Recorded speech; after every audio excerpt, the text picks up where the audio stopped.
संध्या के उपरांत हम सभी संध्या के किसी एक मंत्र को आज ले लेते हैं और उस मंत्र से संध्या के प्रति हमारी श्रद्धा बढ़ जाए, उसकी तरफ को हम चल जाएं।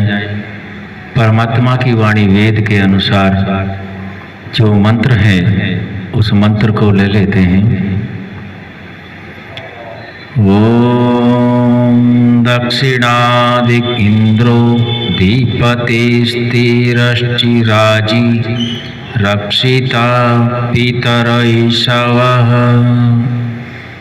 तेभ्यो नमो धीपतिभ्यो नमो रक्षितृभ्यो नमः ईशोभ्यो नमः एभ्यो अस्तु यो स्मान् द्वेष्टियं वयं द्विस्मस्तं वोजं भेदात्मा।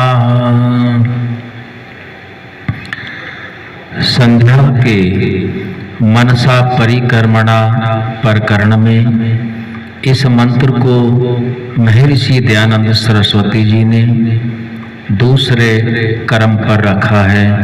6 मंत्र मनसा परिक्रमणा के हैं, उनमें यह मंत्र दूसरे नंबर पर रखा हुआ है। मंत्र में हम सभी को समझाया गया है जिसके अनुसार हम आचरण करने के लिए तत्पर होते हैं। शुरू में परमपिता परमात्मा के मुख्य नाम ओम का उच्चारण होता है। ओम जो 3 अक्षरों का एक समुदाय है, ये 3 केवल अक्षर मात्र नहीं है।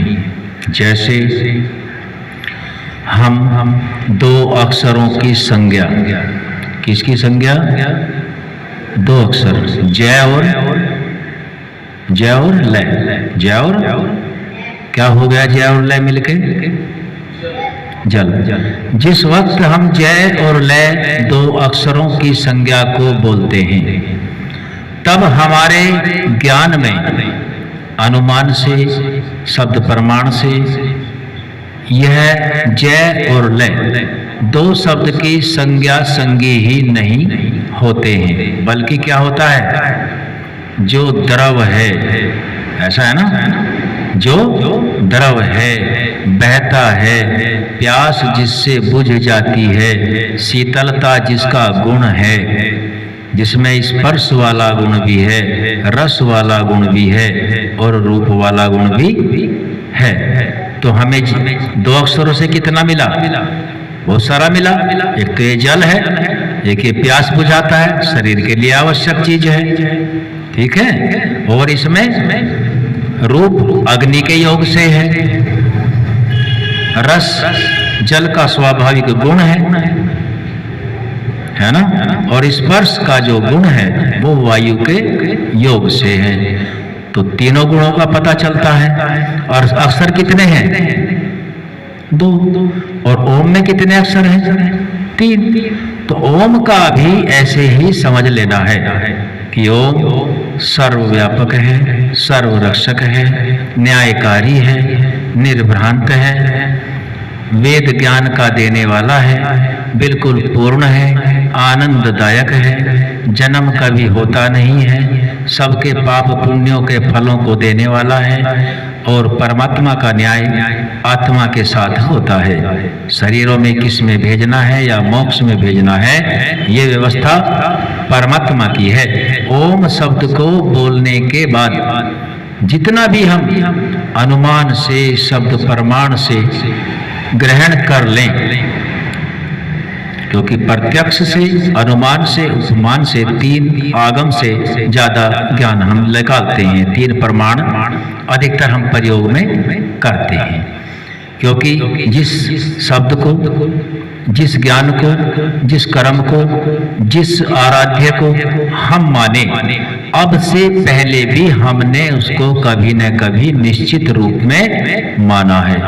सभी अच्छे कर्मों को भी किया है और सभी गलत से गलत कर्मों को भी किया है, और सभी प्रकार के शरीरों को हम आत्माओं ने भोगा है, मोक्ष का भोग भी हमने किया हुआ है। तो यहाँ अनुमान से, शब्द से और प्रत्यक्ष से ओम का अर्थ निकालना होता है। केवल ओम बोलने के लिए ही, बोलो बेटा, बोलने के लिए ही नहीं, उससे जो हमें ज्ञान मिला वो ज्ञान प्रत्यक्ष होना चाहिए। आगे आता है दक्षिणा दिग इंद्रो। दक्षिणा कहते हैं दक्षिण को, दिग माने दिशा, दक्षिण दिशा। अग्नि, दक्षिणा दिग इंद्रो, अग्नि नहीं, यहाँ इंद्र है। दक्षिणा दिग, दक्षिण दिशा के इंद्रो। तो इंद्र का अर्थ यहाँ लिख रखा है ऐश्वर्यों के स्वामी। अधिपति माने स्वामी। कि हे परमपिता परमात्मा, हे ओम, आप सर्वगुण संपन्न हैं, आप न्यायकारी हैं, अनंत गुणों से युक्त हैं। जो दक्षिण दिशा मेरे दाहिने हाथ की ओर है, दाईं तरफ है। यदि मैं पूरब को मुंह करूं, सूर्य की ओर को करूं प्रातः काल में, तो दाएं हाथ की तरफ दक्षिण दिशा होती है, और जो ऐश्वर्य की देने वाली है। अधिपति, उसके अधिपति आप ही हैं। यहाँ दक्षिण दिशा से आप दक्षिण हाथ भी रख सकते हैं समझने के लिए, क्योंकि दक्षिण हाथ से हम अधिक कार्यों को करते हैं। दान भी दक्षिण हाथ से देते हैं।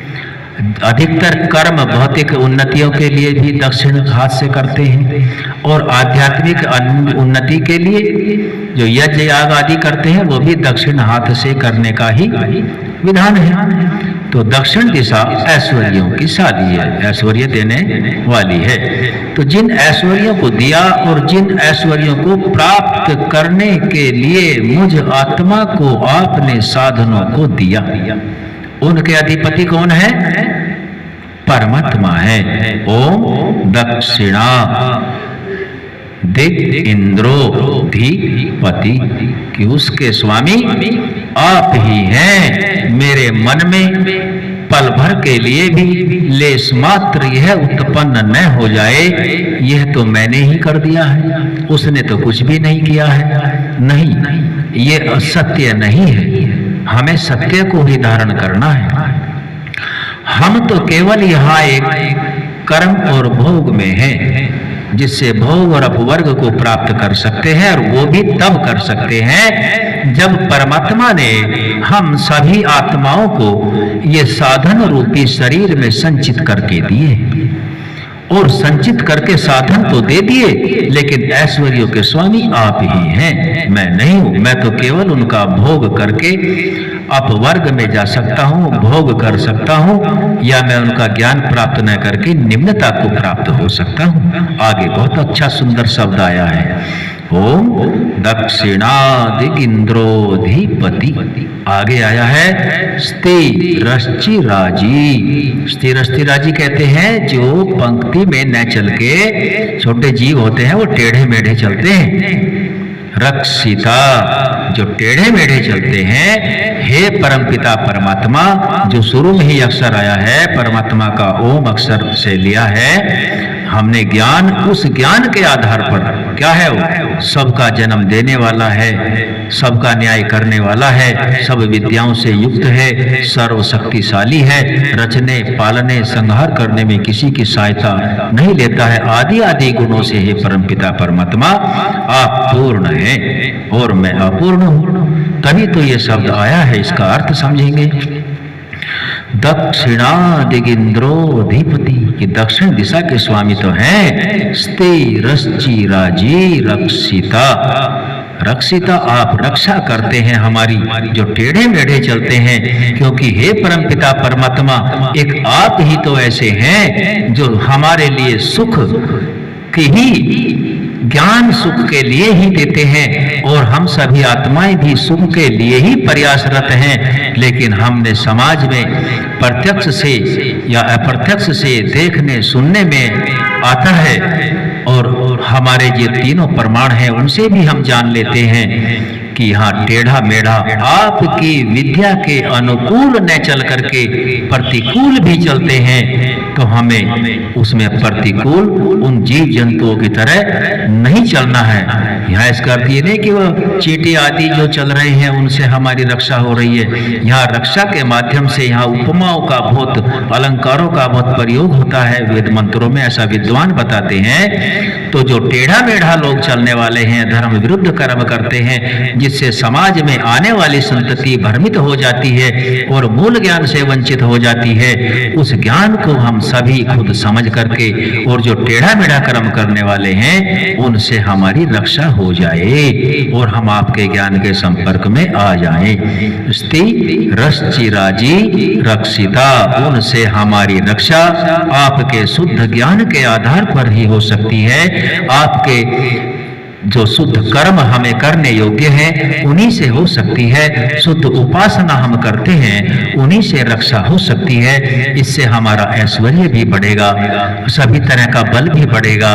तो इसलिए आप उनसे हमारी रक्षा करने के ही योग्य केवल और केवल आप हैं। रक्षिता पितर ईशवः, आगे क्या आया? पितर ईशवः, पितर कहते हैं अपने पूर्वजों को, जिनसे हमें ज्ञान मिलता है, जिनसे हमें भोजन आदि खाद्य सामग्री मिलती है, जिनसे हमें समाज में, लोक में अपने कर्मों को करने का मूल ज्ञान अपने पितरों से, और मूल ज्ञान के अलावा आध्यात्मिक ज्ञान भी पितरों से मिलता है।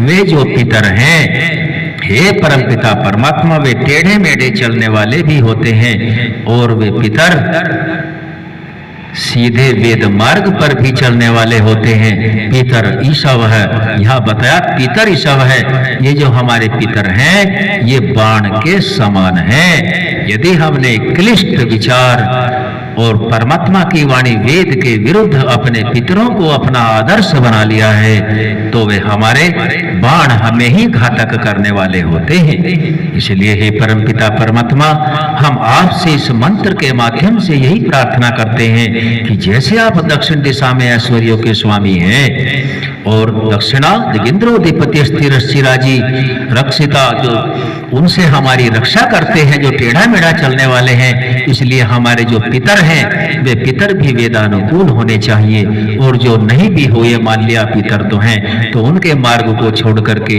आर्य समाज का 8वां नियम बताया गया है, हमें अविद्या का नाश और विद्या की वृद्धि करनी चाहिए। वे पितर जो है बाण के समान हैं।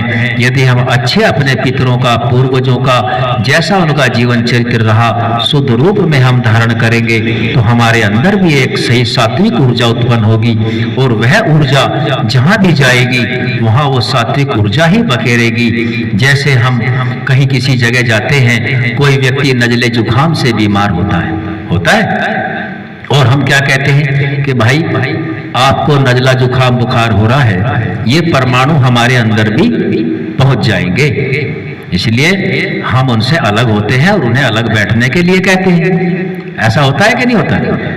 ठीक ऐसे ही यदि हमारे अंदर सात्विक परमाणु होंगे, पितरों के सात्विक परमाणुओं को हम ग्रहण करेंगे, अच्छे महापुरुषों के ज्ञान को ग्रहण करेंगे, तो जहां पर भी हमें जाएंगे वहां हम सात्विक परमाणुओं का ही विस्तार करेंगे। ये एक स्वाभाविक गुण भी होता है। जिसके अंदर जैसा ज्ञान, जैसा समाज में बह जाता है, वैसा ही अपने मन से सोचता है, और जैसा मन से सोचता है वैसा ही वाणी से और कर्म से करता है, और जैसा वाणी से और कर्म से करता है वैसे को ही वो प्राप्त हो जाता है। इसलिए हमें उन पितरों के दर्शन कराइए जो हमारे पूर्वज महान रहे हैं। वेद के मंत्र में भी ईश्वर स्तुति प्रार्थना उपासना में यही कहा गया है। जो 8वां मंत्र है, अग्ने नय सुपथाराये, अग्ने कि हे परमपिता परमात्मा, जो सुपथ पर चले जाने वाले विद्वान हैं, जो अच्छे पथ पर ले जाने वाले विद्वान हैं। आगे मंत्र में आया है कि उन आप्त पुरुषों के मार्ग से, उन आप्त पुरुषों के रास्ते से, उनके ज्ञान से, कर्म से, उपासना से हमें उत्तम कर्म प्राप्त कराइए, क्योंकि हम सब मनुष्य हैं और हमें जन्म से कोई ज्ञान नहीं होता, सारा ज्ञान हमें सीखना पड़ता है। हमारे अंदर स्वाभाविक गुण बहुत कम नाम मात्र का होता है और नैमित्तिक गुण अधिक होता है। हे परमपिता परमात्मा, आपके द्वारा दिए गए उस नैमित्तिक गुण के आधार पर ही हम उन श्रेष्ठ अर्थ पुरुषों के लिए अपने संपूर्ण राष्ट्र में, परिवार में, समाज में, आसपास में उनका बाहुल्य चाहते हैं।